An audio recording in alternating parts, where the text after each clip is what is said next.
Do you have hair that seems to never grow past a certain point? Yeah, I had that too. 5 things causing your hair not to grow past a certain length. Hi guys, welcome back to my channel. Today's video is going to be, as I said in my intro, 5 things that are causing your hair to look like it's not growing past a certain point. And they're kind of weird things. I mean, some of them you probably heard, but some of them you're like, how did I not think of that? But before we jump into this video, if you guys are new to my channel, please don't forget to click the subscribe button. My name is Jess. I make beauty videos and hair videos very regularly. Before I jump in, I would also like to point out, I apologize for my voice. I'm getting over being sick, and we are rocking Phoebe Buffet's sick voice right now. So I apologize in advance if it bothers you. However, I think you really do want to watch this video because these might be things you are doing without knowing. The first one is probably the weirdest one, but it's also the one that like you wouldn't think about until you think about it. So say you have hair that stops at a certain point, specifically just past this shoulder point.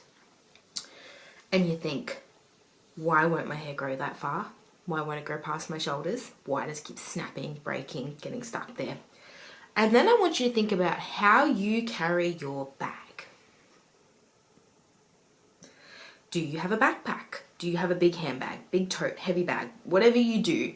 And then when you put your bag on, do you put it on top of your hair and then yank your hair out, or just leave it stuck under the bag?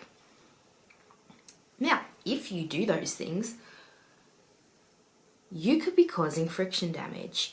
Your bag resting on your hair as it walks and moves and rubs, it is going to naturally cause friction in your hair, and that friction is going to cause the ends of your hair to snap off. It just is. No matter how strong your hair is, regular friction in the same point is going to cause damage. Especially if you're wearing a backpack where you're doing it on both shoulders, your hair is going to be snapping on both sides. If you carry a shoulder bag, you might find that one side grows longer than the other side, and you might find that that side is the side that you don't carry your bag on, is always a bit thicker and a little bit longer. So next time you put your bag on, pay attention to what you're doing. You could be preventing hair growth just there alone. The next one is maybe a little obvious, but at the same time, maybe not. And that is brushing your hair too rigorously. So like if you're getting your brush and you are, if you can hear your hair making like painful sounds when you're brushing your hair, you're most likely brushing it too rigorously. Especially if you're starting from the top. When you brush your hair, you want to start from down here, these very, fragile bits, and you want to work your way up.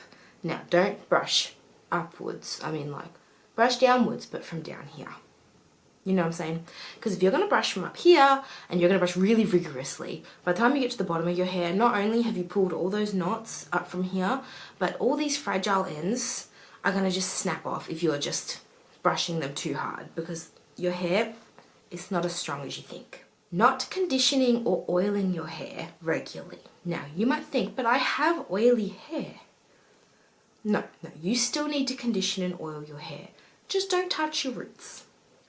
From here down, it is good to add an oil or a leave-in conditioner, just a tiny bit, to the ends of your hair every day or every other day.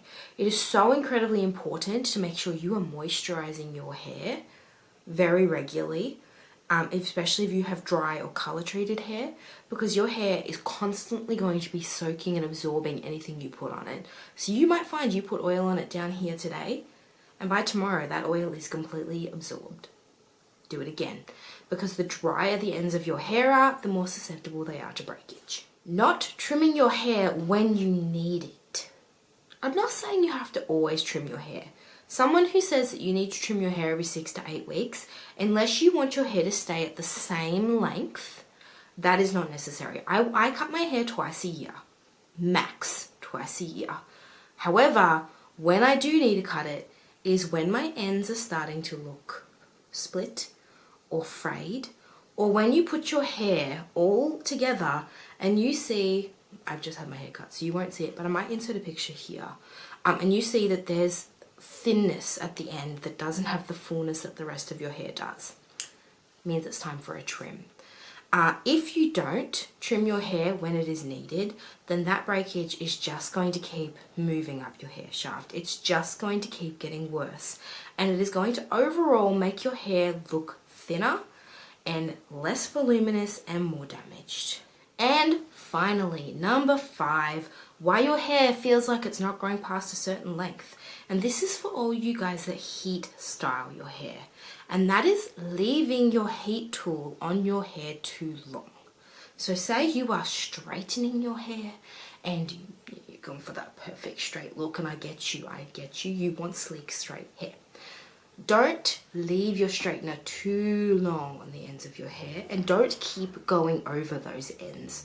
The more heat you are applying to your hair, the more damage you are going to inflict.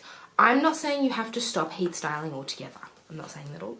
I'm saying that when you do, make sure you are protecting your hair and make sure you are using the least amount of heat necessary to get the style that you want.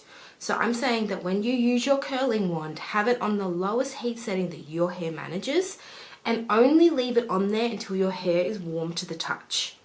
Let the curl cool and then mess with it. You do not want your hair overheating. The hotter your hair is, the more damage those bonds are going to get. The more damage your hair is going to get, the more, especially these very fragile ends, are going to snap off. I hope you guys enjoyed today's video. Those are 5 reasons your hair might not be growing past a certain point. Let me know in the comments down below if you have done or do any of those things and you were like, mind blown, didn't even think of that. If you are new to my channel, don't forget to click the subscribe button down below, and I will see you guys in a couple days or next week with a new video. It will be coming soon, and hopefully without this voice.